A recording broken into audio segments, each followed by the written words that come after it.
সুপ্রিয় দর্শক, আজ আমাদের মাঝে উপস্থিত রয়েছেন সঙ্গীত শিল্পী হুমায়রা বশির। শুভ সকাল আপু, কেমন আছেন? শুভ সকাল, আলহামদুলিল্লাহ ভালো আছি। আপনি কেমন আছেন? আমি বেশ ভালো আছি আপু, আপনাকে পেয়ে অনেক ভালো লাগছে। অনেকদিন পরে আপনাকে পেলাম। সুন্দর কিছু গান তো শুনবই, তার আগে একটু জানতে চাই যে নতুন বছর তো আসছে, নতুন বছর উপলক্ষে নতুন আঙ্গিকে কিভাবে নিজেকে রিপ্রেজেন্ট করবেন এবং কি কি পরিকল্পনা রয়েছে নতুন বছর উপলক্ষে, এবং গান নিয়ে কি কি প্ল্যানিং চলছে? নতুন বছর, নতুন চিন্তা ভাবনা, নতুন নতুন মাইন্ড ডেভেলপমেন্ট, এটা খুব করে চিন্তা করছি। এখন মনে হচ্ছে যে যেটাই পজিটিভভাবেই চিন্তা করছি, যে যেটাই হবে সামনের দিকে ইনশাল্লাহ ভালো হবে। যা হবে আল্লাহ ভালো করবে আমাদের জন্য। আমরা যেন, নারীরা যারা আছে, আমরা যেন একটু সচেতন হই নিজেদের প্রতি, নিজেদের যত্নশীল হওয়া উচিত। এবং যেভাবে করে নাম্বার যোগ হবে এইজের মধ্যে, আমরা যেন ওইভাবে করেই নিজেকে ডেভেলপ করতে থাকি এবং নিজেকে যেন হাইড না করি কোনোভাবে। ওটাকেই আমরা খুব ভালোভাবে এবং দৃঢ়তার সাথে সামনের দিকে এগিয়ে যেতে পারি। এই পরিকল্পনাটা আসলেই আমার মধ্যে আছে। আর গান নিয়ে তো অনেকগুলোই আছে ইনশাআল্লাহ। নতুন বছরে যে গানটি নেপালি গানের উপরে ভিত্তি করে, মানে আমার মা তো নেপালি ছিলেন, তো ওই গান, মানে ওই কালচারটা এবং ওই ফোক, ওই প্যাটার্নটাকে ভিত্তি করে আশা করছি আমি এবং আমার ভাই রাজা বশির, আমরা দুজনেই দুটো গান বের হবে খুব তাড়াতাড়ি নতুন বছরে, যেটা পুরোটাই মাকে ডেডিকেট করে। এবং এটা মানে খুব ইচ্ছে আর কি। অলরেডি আমার গানটা শ্যুট হয়ে গেছে, কিন্তু ভয়েস দেওয়া হয়নি। আর রাজারটা যেটা, সেটা মাত্র লেখা হয়েছে, সুরও হয়নি এবং আর অন্য কোনো কিছু হয়নি, বাট সুর ইচ্ছে আছে আমার করার। বাহ, খুব ইউনিক কিছু আমরা পেতে চলেছি। নতুন আঙ্গিকের একটা গান আপনার কাছ থেকে আমরা পাবো ইনশাআল্লাহ। আমরা যদি দেখি যে আপনার ভাই রাজা বশির ভাইয়া খুব চমৎকার গান করেন, আপনাদের মধ্যে খুব কানেক্টিভিটিটা খুবই ভালো গান নিয়ে। সো গান নিয়ে গাইতে গেলে খুনসুটিটা কেমন হয়? যদি কোনো ভালো গান পেয়ে যায়, ধরেন ও একটা ভালো সুর করে ফেললো, তখন তখন আমি বলি কি যে এটা মনে হচ্ছে আমি করলে, তখন ও বলে কি, না না তুমি তোমারটা চিন্তা করো না, তুমি কিন্তু অন্যটা চিন্তা করো, আমি কিন্তু অন্যভাবে চিন্তা করেছি। আমি বললাম যে না, শুটিং করলে আমি হয়তো এরকম করতাম, ওরকম করতাম। তো এই জিনিসগুলো হয় আর কি। এটা খুব মজার, এবং এটা সব ভাই বোনদের মধ্যে মনে হয়, কিন্তু আমাদের মধ্যে এই জিনিসটা একটু বেশি হয়। এই জন্য আল্লাহর কাছে হাজারো শুকরিয়া। আচ্ছা আপু, আমরা গল্পের এই পর্যায়ে একটা গান শুনে নিতে চাই, তারপর আবার বাকি আলোচনা। একটি কণ্ঠ হাজার কণ্ঠে কণ্ঠে, দিকে দিকে তোলে ধ্বনি, লক্ষ প্রতিধ্বনি, লক্ষ প্রতিধ্বনি, বাংলাদেশ জাগ্রত চির নতুন বাংলাদেশ, বাংলাদেশ জাগ্রত চির আমার বাংলাদেশ। বাহ, চমৎকার, ধন্যবাদ আপু আপনাকে। আপু, ইন্ডাস্ট্রিতে কাজ করতে গিয়ে গানের সাথে পথ চলাতে আমরা অনেকেই দেখেছি, এই প্রজন্মে দেখা যায় যারা গান করছেন পাশাপাশি অভিনয়তেও ইনক্লুড হয়েছেন। সো আপনি গান করতে গিয়ে কখনো অফার পেয়েছেন কিনা? অবশ্যই পেয়েছেন আই গেস। করা হয়নি কেন, বা ইচ্ছে ছিল নাকি, নাকি আসলে হয়েছে, একটু জানতে চাই। আচ্ছা, অভিনয়ের ব্যাপারটা কখনোই মাথায় আসেনি, কিন্তু অফার পেয়েছি। তার মধ্যে আবার খুব ছোটবেলায়, আমি তখন হয়তো আমার 7-8 বছর হবে হয়তো, মানে ওই যে চুল কেটে দেয় না বাবা মারা, যখন মানে একটা হয় না যে একটা সময় আসে যে মাও চান যে হ্যাঁ নতুন করে চুল হোক, ভালো করে আরো একটু ঘন হোক, ওরকম টাইপের। তো ওই প্ল্যান করেই ওনারা আমার চুলটা একেবারে নাই করে দিয়েছিল আর কি। তারপর ওটা আস্তে আস্তে যখন হয়েছে, তো ওটা তখন আমি একটু ছেলে ছেলে দেখতে হয়েছে আমার, তখন আমার একটা সিনেমার অফার আসলো এবং স্বামীর সোহাগ ছবিতে বাবাই সুরকার ছিলেন। তো মোস্তফা আঙ্কেল আমাকে বললেন, বাবাকে বললেন, ইনফ্যাক্ট আমাকে তো না, আমি তো তখন অনেক ছোট। তখন উনি বললেন যে বন্ধু, এই তোর মেয়েকে আমি নিতে চাই, তো ও কিন্তু জাফর ইকবালের ছোটবেলার অভিনয় করবে। তো ওটা আমার সৌভাগ্য হয়েছিল। তো তখন আমি খুব গুণী একজন ব্যক্তিত্বের ছোটবেলা চরিত্র নিয়ে কাজ করেছেন, মানে গুণী একজন ব্যক্তির চরিত্র যেটা ছোটবেলার ছিল সেটা করতে পেরেছি। এবং এছাড়া আরো অনেকগুলোই অফার পেয়েছিলাম, তারপর আর কখনো হয়নি। তখন মনে হচ্ছে শুধু গানটার সাথেই থাকা। আচ্ছা আপু, আপনার গানের সাথে দীর্ঘদিনের পথ চলা, এই পথ চলার এই পর্যায়ে এসে কি প্রাপ্তি অপ্রাপ্তি জায়গাটা কতটুকু, এবং কখনো কোনো আক্ষেপ আছে কিনা বা তৈরি হয়েছে কিনা? ক্ষুধা সবসময় লেগে থাকে। ভালো গান, ভালো কথা, ভালো সুর, ভালো জায়গায় গাওয়া, এটার ক্ষুধা সবসময় থাকে।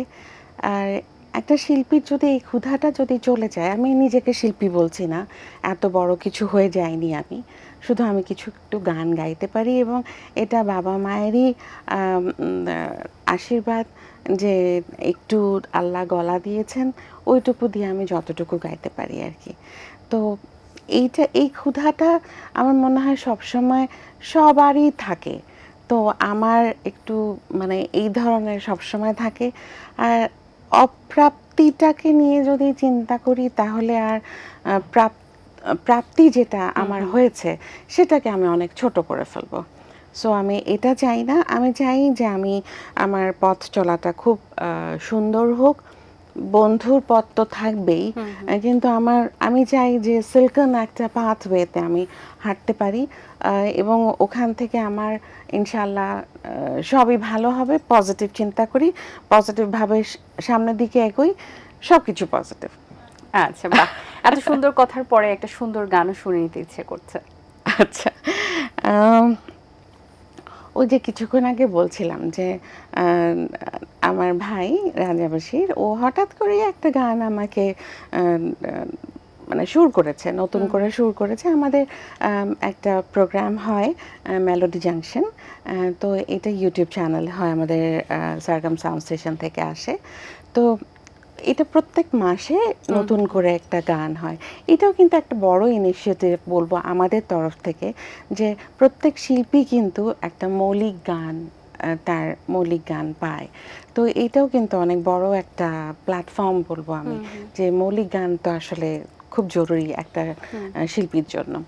তো ওই সময়টাতেও আমাকে সুর করে পাঠিয়েছে। তখন বলল, আমি তখন শুনেই আমার তো মানে একেবারে লোভ আর সামলাতে পারছি না।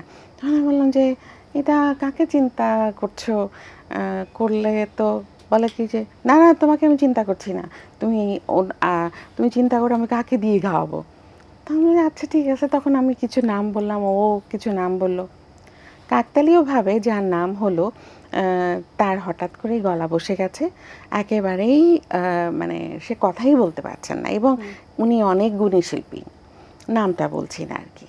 তো তারপর আমাদের কিন্তু ওই প্রত্যেক মান্থের লাস্টের দিকে আসলে এই গানটা রিলিজ হয়, একদম শেষ সময়। তখন আমাকে আমার ভাই বলছে, যাও তাহলে তুমিই গাও, তোমার ইচ্ছা ছিল যখন। আপনার নামেই লেখা ছিল আসলে গানটি, প্রকৃতি চেয়েছে আসলে। একেবারে একেবারে আলহামদুলিল্লাহ।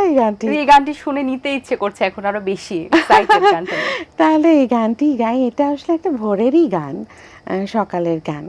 তুমি এখনো ঘুমিয়ে অবেলায় দেখো আলোরা দেয় কি জানালায়। তুমি এখনো ঘুমিয়ে অবেলায় দেখো আলোরা দেয় কি জানালায়। আমি সাজিয়ে রেখেছি নিজেকে,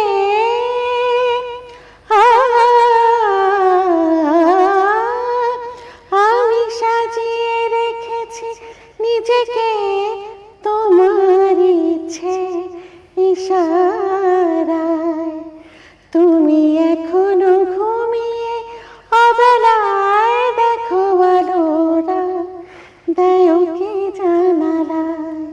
দারুণ একটি গান।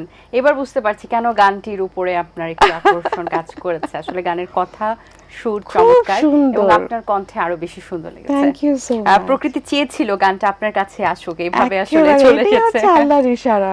আচ্ছা, এটা গাওয়ার পরে রাজা বশির ভাইয়ের কি অবস্থা, মানে উনি কি বলেছেন, মন্তব্য কি করেছেন? সে বলেছে আসলে এটা তোমার জন্যই ছিল। তারপর আমার ভাইয়ের বউ রুনা বশির, সে আবার ভাবছিল যে আপাই সবচেয়ে ভালো অভিনয়টা করতে পারবে এটাতে। তো তারপর এক্সপ্রেশনটা খুব মানে সে আবার বলছে যে একটু আপা তো ঢং টং করে, তো ও আপা খুব সুন্দর রোমান্টিক একটা এক্সপ্রেশন দিতে পারবে এটাতে। তো তারপরে হলো ইনশাআল্লাহ, আলহামদুলিল্লাহ খুব ভালো সাড়া পেয়েছি গানটাতে। এটা কিন্তু একটা শিল্পীর জন্য অনেক বড় একটা মানে প্রাপ্তির জায়গাটা থাকে যে পছন্দের একটা গান সে সিলেক্ট করতে পারছে এবং সেই গানটি যখন সে পাইছে তখন আসলে এই গানটি আরো বেশি মাধুর্য, ভালোবাসা, ভালো লাগা দিয়ে কিন্তু গাইছে। সত্যি তাই। আর কিছু কিছু যেমন আমরা প্রফেশনাল আর্টিস্ট, তো দেখা যায় কি যেটা গান পছন্দ হচ্ছে না কিন্তু তারপরও তখন মনে হয় কি যে এটা আমার জন্য একটা চ্যালেঞ্জ, যে যদি গানটা পছন্দ নাও হয়ে থাকে আমাকে তো আমার মতো করেই যেন আমি সুন্দর করে গাইতে পারি।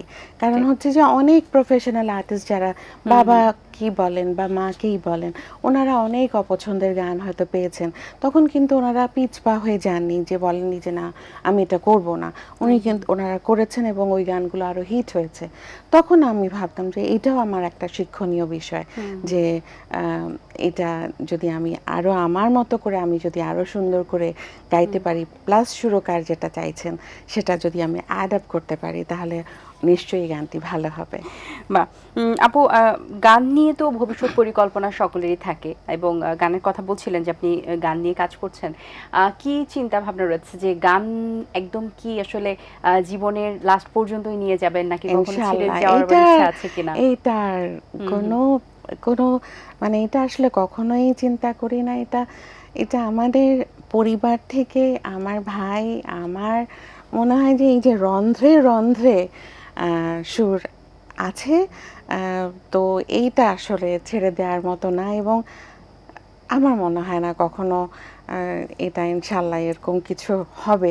সবই আল্লাহর ইচ্ছা, আল্লাহর উপরে সব কিছু, কিন্তু আল্লাহ নিশ্চয়ই আমাদেরকে এভাবে করে ডিপ্রাইভ করবেন না ইনশাল্লাহ। বেশ দারুণ। অবসর সময় কি এখন পাওয়া হচ্ছে, হলে কি করা হয়? অবসর সময় পাওয়া হয় এবং ওই সময়টাতে আমি বিভিন্ন একটু রান্না করার চেষ্টা করি, বিভিন্ন এক্সপেরিমেন্ট করার চেষ্টা করি, তারপর হচ্ছে একটু সুর করার চেষ্টা করি, বিভিন্ন গানগুলো শুনি, তারপরে হঠাৎ করে একটু ওই মানে এদিক ওদিক করতে করতে চলে আসে।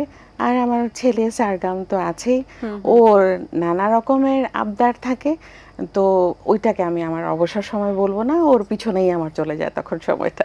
বাহ, দারুণ। অসংখ্য ধন্যবাদ আপু আপনাকে, সুন্দর একটি সময় কেটেছে, সুন্দর কিছু গান শুনিয়েছেন।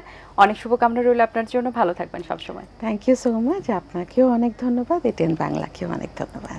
দর্শক, আশা করছি আজকের আয়োজন ভালো লেগেছে। আজ এই পর্যন্তই, দেখা হবে আগামী পর্বে। সে পর্যন্ত ভালো থাকুন, সুস্থ থাকুন এবং এটিএন বাংলার সাথেই থাকুন। সকলকে আল্লাহ হাফেজ। দিন আসে দিন যায়, সময়টা চলে যায়, তবু আছি এই বেশ ভালো। জীবনটা রঙময়, যেভাবেই হওয়া চাই, নয় কবু সাদা কালো। এই আশাতে স্বপ্ন ভাসে, সুখ হাসে চোখে মুখে, চায়ের চুমুকে, চায়ের চুমুকে।